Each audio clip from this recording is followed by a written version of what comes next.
Сәлеметсіздер ме, құрметті көрермендер, менің каналыма қош келдіңіздер. Бүгін біз сіздермен бірге кешкі асқа, яғни үй жағдайында ешбір бояғыш заттарсыз ерекше манты жасап үйренеміз.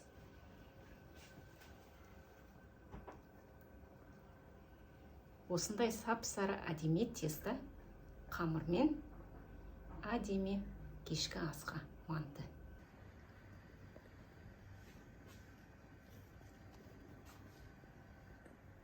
Көрермендер, видеоның басынан аяғына дейін менімен бірге болыңыздар, бірге жасап үйренейік. Ал құрметті көрермендер, бүгін біз кешкі асымыздың ең бірінші, яғни тестасын жасап алайық. Ол үшін бізге бір сәбіз қажет болады. Сәбізімізді теркадан өткізіп аламыз.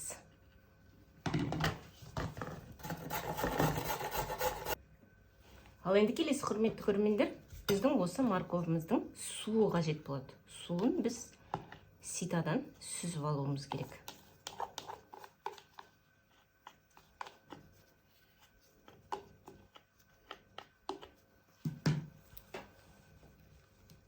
Мінекей құрметті көрермендер, сәбізіміздің суын сүзбеден, яғни сүзгіштен өткізіп алдық. Бізге міне осы су жетіп қалады. Оның үстіне бір жұмыртқамызды саламыз.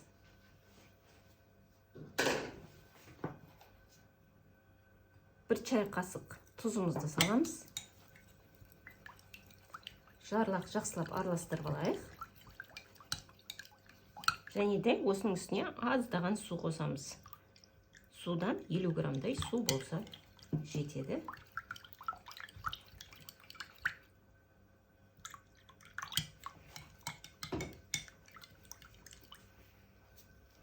Және де бізге 250 грамм ұнымызды елгезектен өткізіп үстіне саламыз.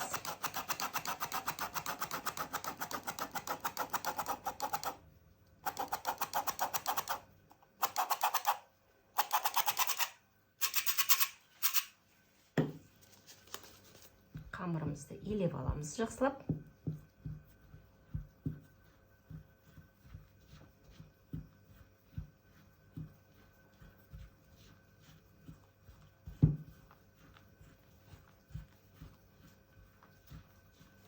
Мінекей құрметті көрермендер, бізде осындай әдемі сары қамыр болды. Дайын. Енді еуін қандыруға 10-15 минутқа қойып қоямыз. Бетін пищевой пленкамызбен жауып қоямыз.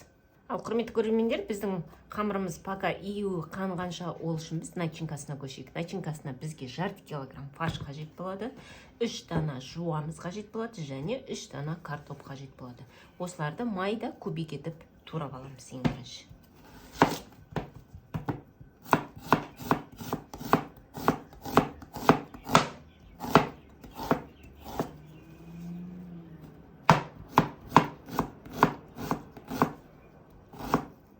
Мінекей құрметті көрермендер, жуамызды турап алдық. Келесі бізде картопымыз. Картопымызды солай майда кубик етіп турап аламыз.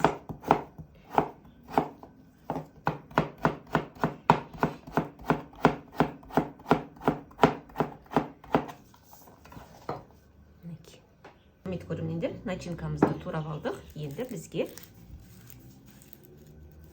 үстіне тұзымызды саламыз.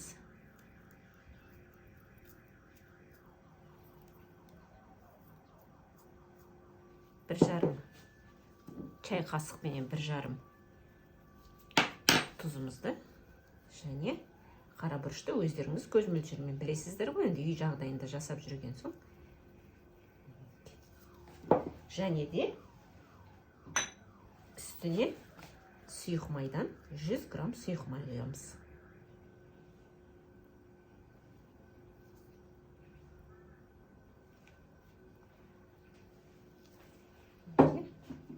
Енді начинкамызды жақсылап араластырып алайық.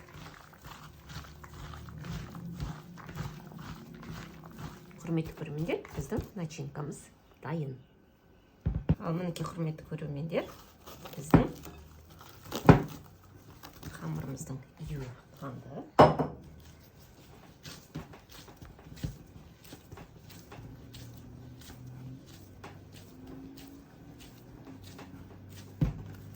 Қараңыздар, сап-сары әдемі.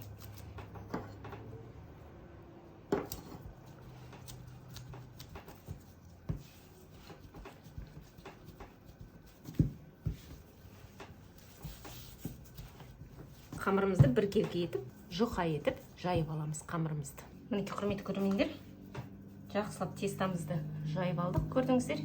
Енді тестамызды мынандай бөліктерге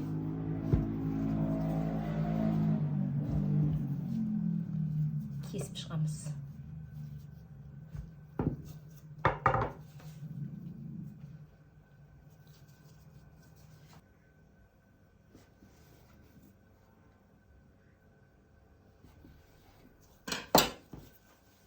Мінекей құрметті көрермендер, бізге осындай ұзын-ұзын етіп кусоктар қажет болады.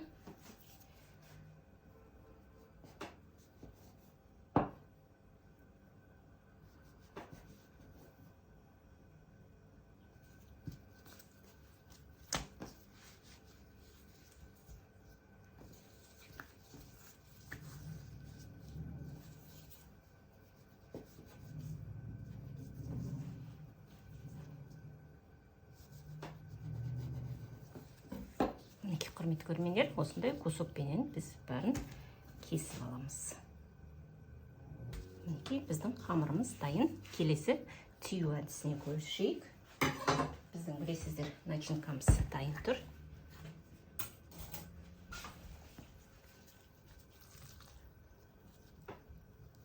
Ішіне начинкамызды салып, барлық қамырымызды бір-біріне жабыстырып түйіп шығамыз.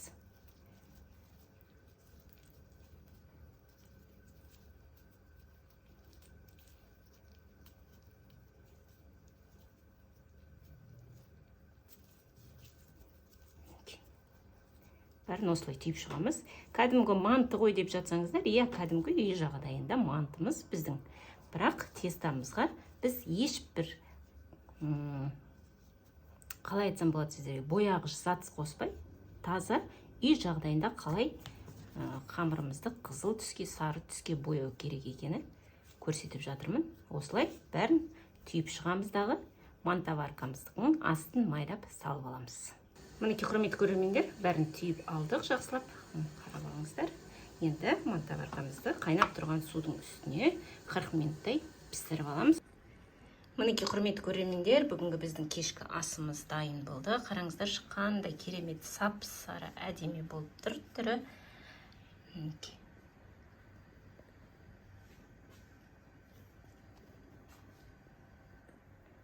Ал ондай болса, құрметті көрермендер, дәмін сіздермен бірге көрейік.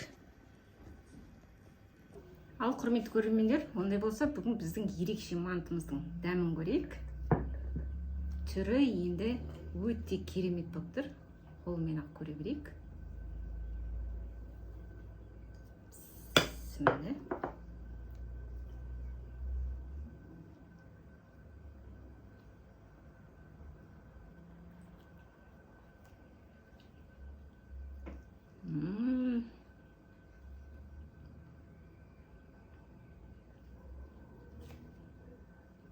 Керемет, құрметті көрермендер, жасап көріңіздер.